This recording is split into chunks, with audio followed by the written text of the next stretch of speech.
వెన్నెల Krishna room దగ్గరకు వచ్చి కృష్ణకి భోజనం తీసుకువచ్చి పెడుతుంది. ఇక కృష్ణ అయితే చాలా ప్రేమతో ఆ భోజనాన్ని తింటూ ఉంటాడు. అలా తింటూ ఉండగా వెన్నెల అయితే చాలా సంతోషిస్తూ ఉంటుంది. ఇంతలో అక్కడికి వైష్ణవి వస్తుంది. వైష్ణవి వచ్చి అదంతా చూసి ఒక్కసారిగా షాక్ అయిపోతుంది.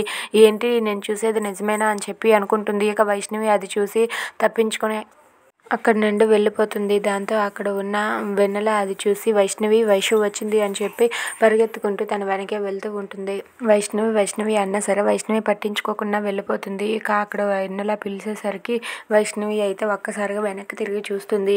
ఏంటి ఏం చేస్తున్నావు అని చెప్పి అడుగుతూ ఉంటుంది. లేదు, కృష్ణకి ఆకలిగా ఉందంటే భోజనం తీసుకువచ్చాను వైష్ణవి అని చెప్పి అంటుంది.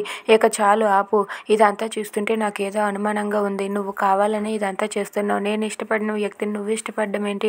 అసలు ఇదంతా ఎందుకు చేస్తున్నావు నువ్వు అని చెప్పి అంటుంది. అది విని అక్కడ ఉన్న వెన్నెల ఒక్కసారిగా షాక్ అయిపోతుంది. అది కాదు వైషు, ఒక్కసారి నేను చెప్పేది విను అంటుంది. దాంతో వైష్ణవి అయితే లేదు, నువ్వు చేసేదంతా కూడా నాకు అర్థమవుతుంది. నువ్వు ఇలాంటి పని చేస్తావని నేను అస్సలు అనుకోలేదు. నేను ఇష్టపడే వ్యక్తిని నువ్వు ఇష్టపడడం ఏంటి? నా ఇష్ట ప్రకారం నేను ఉంటాను. నేను ఇష్టపడే వ్యక్తిని నువ్వు ఇష్టపడడానికి అస్సలు నేను ఒప్పుకోనని చెప్పి వైష్ణవి వెన్నెలతో అంటుంది. Please subscribe our channel.